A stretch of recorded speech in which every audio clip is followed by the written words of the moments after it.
D'après la légende, les caractères chinois ont été inventés par Changjié au temps mythique de l'empereur Huang, aussi surnommé Xuanyuan, il y a près de 5000 ans. Après avoir observé comment un chasseur peut identifier à son empreinte l'animal qui le poursuit, il aurait formé son premier système d'écriture en désignant chaque chose par une marque immédiatement reconnaissable. Changjié est connu comme l'inventeur des caractères chinois depuis la période des royaumes combattants. Ce fait est mentionné dans les annales de Lu, le Hanfeizi et le Huainanzi. Selon ce dernier ouvrage, quand Changjié inventa les caractères, le ciel fit pleuvoir du millet et les mauvais esprits pleurèrent toute la nuit. Selon Xunzi, nombreux étaient autrefois ceux qui connaissaient cette écriture, mais Changjié est celui qui permit son utilisation généralisée après l'avoir systématisée.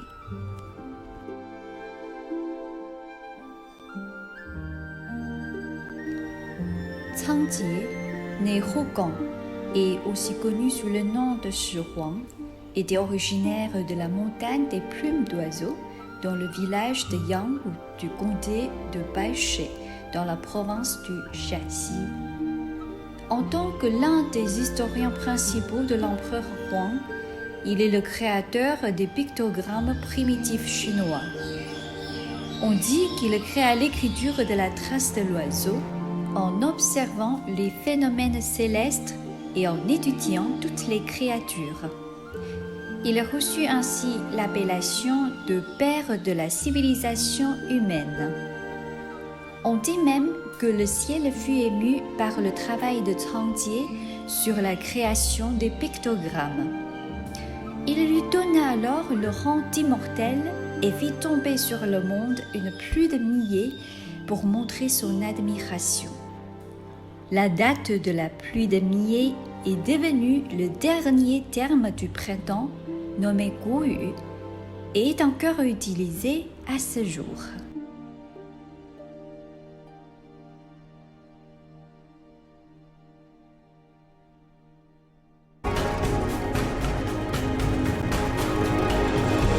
Changjié est l'invention des caractères chinois.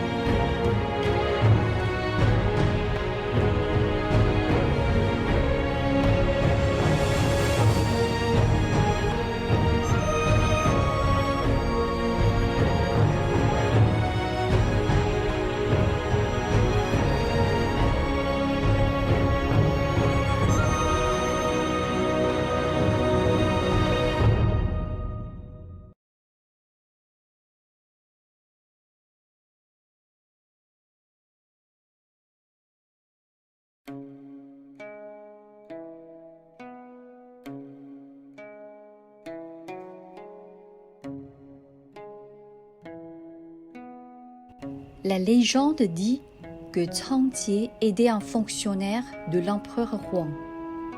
À cette époque, les fonctionnaires aidaient des gens ordinaires chargés de tâches simplement différentes des autres métiers. L'empereur Huang demanda à Changjié de recenser le nombre de bêtes de somme dans les étables et la quantité de nourriture dans les greniers du royaume. Celui-ci, intelligent et consciencieux, s'empressa de répondre à la requête de l'empereur. Changjié faisait rarement des erreurs, mais au fur et à mesure que la saison avançait, il lui était difficile de suivre les nombres exacts en gardant tout en mémoire. À l'époque, il n'y avait pas d'écriture, sans parler de papier ou de crayon. Comment faire alors? Changjié se trouvait dans une situation délicate.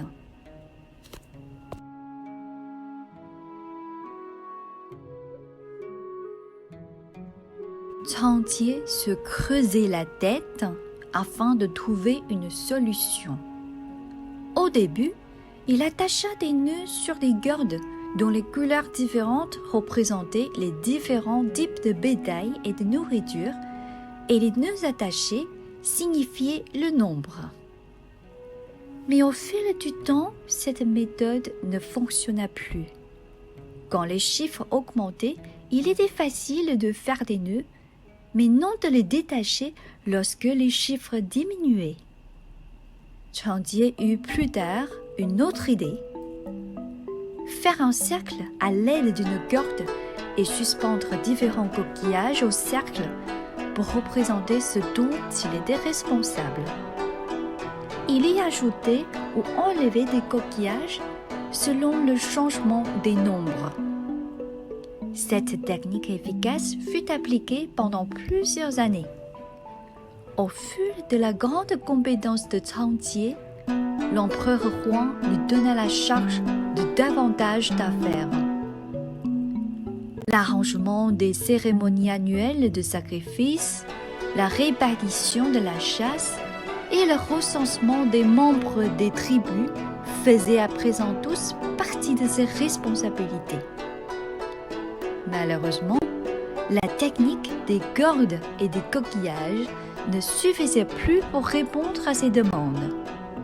Changjié s'inquiéta de nouveau. Comment procéder pour ne pas me tromper?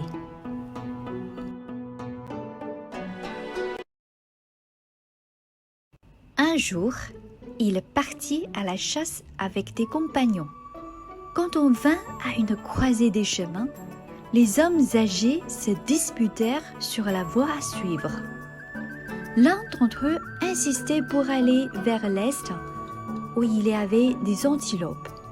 Un autre s'obstinait à se diriger vers le nord pour attraper une harde de cerfs. Puis un autre préférait la voie vers l'ouest, car il s'y trouvait 2 tigres, ce qui était une occasion à ne pas manquer. Changjié avait compris qu'ils basaient leur jugement sur les empreintes laissées par les animaux sauvages. Il s'en inspira. Puisque chaque animal avait son empreinte, pourquoi ne pas inventer des symboles pour représenter tout ce qui existe sur Terre? Il rentra joyeusement chez lui et se mit à créer différents signes grâce auxquels il put bientôt gérer les choses vite et bien.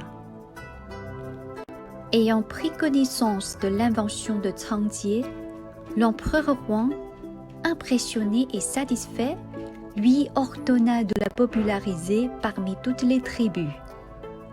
C'est ainsi que les pictogrammes primitifs prirent forme. La contribution de Changjié lui valut l'estime de l'empereur et les éloges du peuple. Il jouissait alors d'une excellente réputation, ce qui le rendit vaniteux et dédaigneux. Par la suite, il inventa de nouveaux pictogrammes avec nonchalance, sans y mettre la réflexion qui avait fait sa gloire.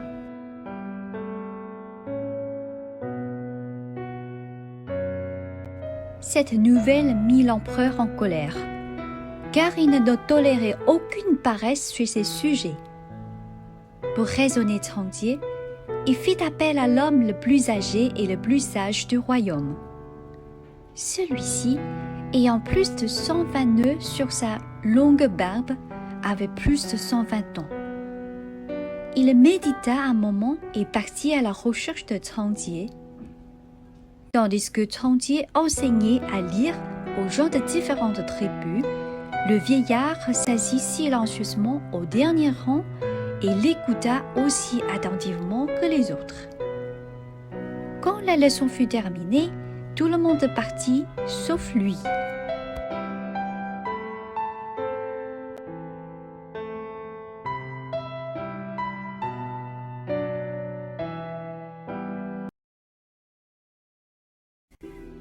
Changjié lui demanda d'un ton curieux: « Pourquoi restez-vous ici ?» Changjié, les symboles que vous avez créés sont bien connus de tous mais je suis trop vieux pour bien comprendre. Il y en a quelques-uns qui me posent problème. Pouvez-vous m'aider? Devant ce témoignage de respect, Changjié accepta joyeusement. Le vieux monsieur demanda ensuite: Vous avez créé les caractères cheval, âne, mulet. Ils ont tous 4 jambes, n'est-ce pas? Le bœuf en a aussi 4, mais pourquoi son symbole n'a-t-il pas de jambes, mais une seule queue? Changjié fut gêné par ces mots. En effet, il avait inversé 2 caractères par négligence, ce qui signifiait que le poisson avait été pris pour le bœuf et que le caractère du bœuf avait été pris pour celui du poisson. Tout honteux, Changjié s'aperçut que son arrogance avait conduit à une erreur irréparable. Ces symboles, enseignés au peuple et répandus parmi toutes les tribus, ne pouvaient plus être changés. Il s'agenouilla et se repentit en pleurant à chaudes larmes.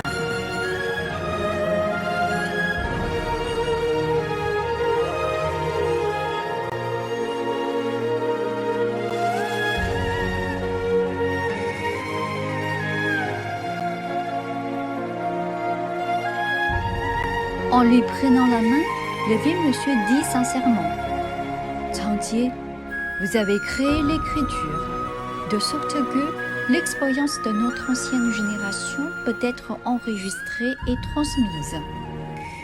C'est une très bonne chose. Nos enfants, leurs enfants après eux, ils se souviendront tous de vous et de vos contributions. Mais gardez-vous de toute présomption. Depuis lors, Changjié ne négligea plus son travail d'invention et il prit l'habitude de solliciter des conseils de toutes parts. Ainsi, les nouveaux caractères étaient proposés à l'empereur seulement quand ses conseillers les avaient approuvés. Et son œuvre immense et formidable reste la base de l'écriture du peuple chinois jusqu'à nos jours.